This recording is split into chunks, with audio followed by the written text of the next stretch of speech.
Karibu Wina Media upate habari mbalimbali za michezo, uchambuzi kutoka ligi kuu Tanzania bara. Subscribe na bonyeza alama ya kengele ili uwe wa kwanza kupata habari zote hizi.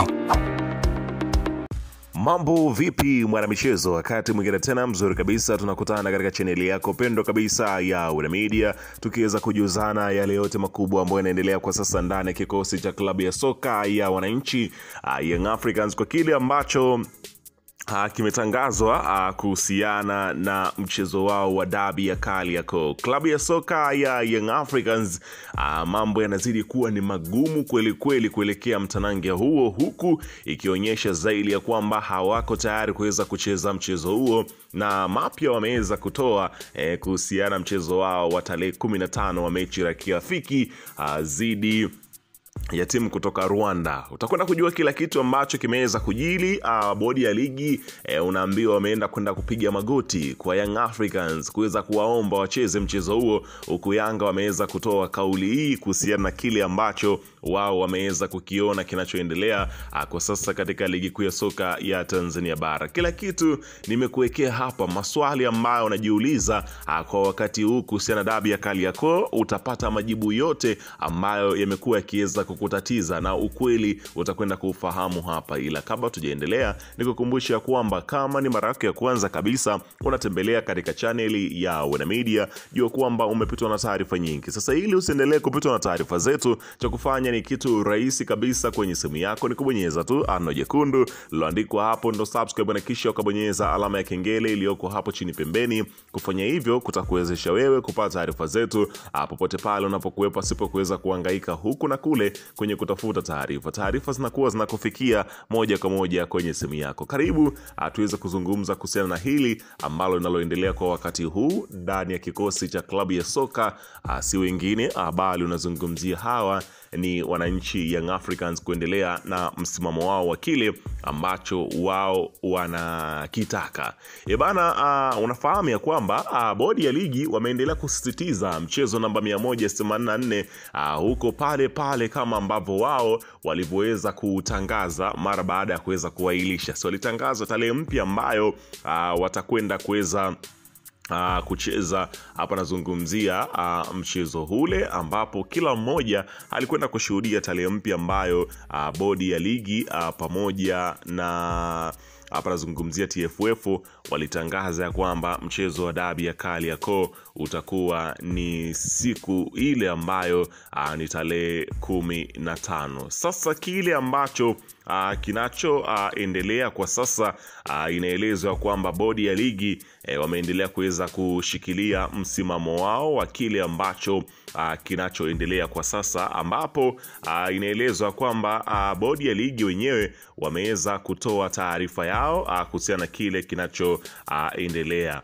Unaambiwa kuelekea mchezo wa dabi ya kati ya Yanga dhidi ya Simba, afisa habari wa bodi ya ligi ambaye ni Kalimu Boimanda amesema hawajapokea barua kutoka Yanga ya kutokushiriki mchezo. Hapana, sisi hatujapokea barua kutoka Yanga ambayo inaonyesha hawachezi mchezo wa dabi ya Kariakoo. Sisi tumeshatoa ratiba na tarehe ya mchezo, na wao tuliwasiliana nao tukawapatia hiyo tarehe ya mchezo. Hata hivyo, Boimanda ameongeza kuwa anaamini Yanga wanaendelea kujiandaa na kufanya maandalizi yote ya mchezo wa dabi kwa kuwa wao ni wenyeji wa mchezo huo. Unaona bana, lakini unaambiwa wakati TPLB wanawakumbusha Young Africans juu ya mchezo ule namba 184 huku zikiwa zimebakia siku 12 kuelekea dabi ya Kariakoo, na mwenyeji aseme chochote. Unaona bana, unaambiwa ukimya wa mwenyeji wa mchezo ambaye ni klabu ya soka ya Young Africans, ambaye hataki kujihusisha na chochote, yani katika kile ambacho ni maandalizi ya mchezo huu hajajihusisha kabisa, ambapo mwenyeji wa mchezo tafsiri yake hatuna uhakika wa kupata mashabiki kutoka nje ya nchi ambao wamekuwa na utamaduni wa kusafiri kutoka mataifa mbalimbali na kuja kusherehekea dabi ya Kariakoo. Kusafiri toka taifa moja kwenda jingine kunahitaji maandalizi ya kiuchumi, muda.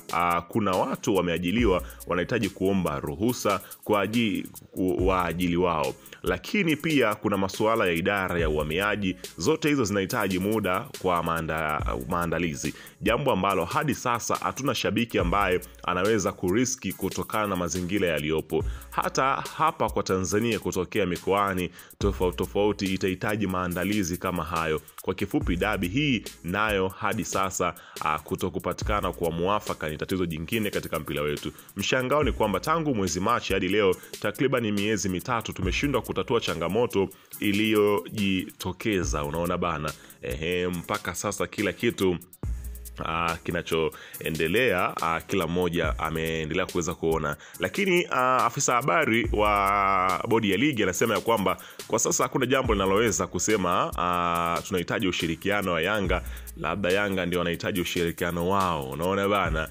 kauli kama hizi tata kidogo zinakuwa zinaleta kidogo ajenda tofauti kwa kile ambacho kinachoendelea. Lakini sasa kubwa zaidi ni kuhusiana na kile kinachoendelea, ambapo anaitwa Tade Twagirayezu ambaye ni raisi wa Rayon Sport ya Rwanda.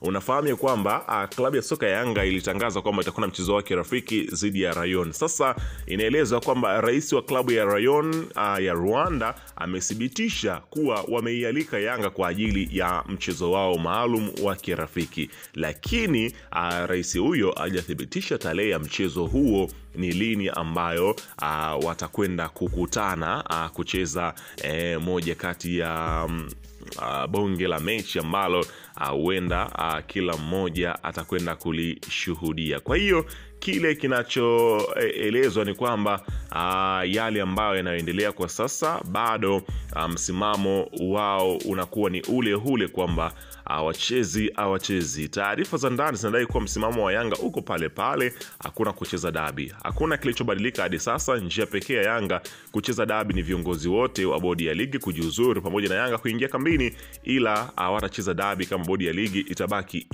ile. Unaona bana, ambapo inaelezwa kwamba klabu ya soka ya Young Africans wao wameamua liwalo na liwe kwa kile ambacho kinachoendelea paka wakati huu, ambapo inaelezwa kwamba yale ambayo yanayoendelea ndani ya kikosi cha klabu ya soka ya Young Africans ni kuendelea kuweza kuzishawishi mamlaka ziweze kutoa ama kutenda haki kwa kile ambacho wao wanaona kabisa kwamba hawakutendewa haki katika siku hile ya Machi 8, ambapo klabu ya Simba bila sababu ambazo ziliweza kueleweka waliweza kuikimbia mechi ya dabi ya Kariakoo. Kwa kile ambacho kinaonekana mpaka sasa, unaambiwa waathirika zaidi ni Azam TV, ambao wenyewe kidogo ndio mambo yanazidi kuwa mazito kwa upande wao. Unaona bana,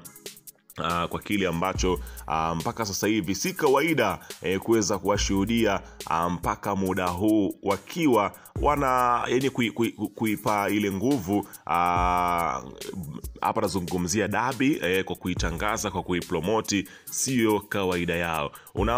Unaambiwa kwamba nadhani kuna mahala Azam TV wamekuwa taratibu au wanyonge kuelekea mechi ya Juni 15. Azam TV uone kabisa wakiwa na shauku ya kupromoti hii mechi, kitu ambacho si kawaida yao kabisa kwa miaka hivi karibuni. Miaka ya karibuni kuelekea mechi baina ya Simba na Yanga, Azam TV hawawagi wanyonge kiasi hiki. Huwa wanabuni misemo au kauli ya kuipa attention dabi, lakini kwa hii mechi ya Juni 15 Azam TV wamepoa sana. Sio kwa bahati mbaya, ni kama wenye mamlaka hawawapi heshima stahiki. Wenye mamlaka wanawachukulia kawaida Azam TV. Kumbuka mechi ya Machi 8 Azam TV walifanya kila kitu kuelekea mechi ile, lakini kirahisi bodi ya ligi waliahirisha mchezo kutokana na sababu ambazo mpaka leo hazijafahamika. Licha ya bodi ya ligi kuahirisha mechi ile, mpaka leo hawakuonekana kujutia hata kidogo. Hawakuwa na ubinadamu, hawakujali gharama za maandalizi ya mechi ile. Kwao waliona jambo la kawaida sana, lakini taasisi kama Azam TV walishafanya kila kitu kuelekea mechi ile katika upande wa maandalizi. Maana kwa asilimia 95 walishagharamia vitu kwa ajili ya mechi ile. Alafu kufikia saa 7 mchana bodi ya ligi walisisitiza kuwa mechi ipo pale pale. Kufikia leo tarehe 3 mwezi wa 6, bodi ya ligi hawakutoa taarifa ya kuwaomba radhi Azam TV kutokana na kazi waliyopata, wala hawakuomba radhi maelfu ya mashabiki waliokata tiketi kwa ajili ya kushuhudia mechi ile. Hata kama wewe ni Azam TV, nguvu ya kupromoti hii mechi unatoa wapi? Wengine wanasema hatuchezi, wengine wanasema mechi iko pale pale. Ikitokea waliosema hatuchezi hawatokei tena uwanjani, mpate hasara mara mbili. Kwa heshima ya mpira wetu, bodi ya ligi waombe radhi hata Azam TV kwa kilichotokea Machi 8, kama wameshinda kuwaomba radhi mashabiki na wadau wa soka kile ambacho kilichoendelea mpaka wakati huu. Weka maoni yako hapo chini katika upande wa comment.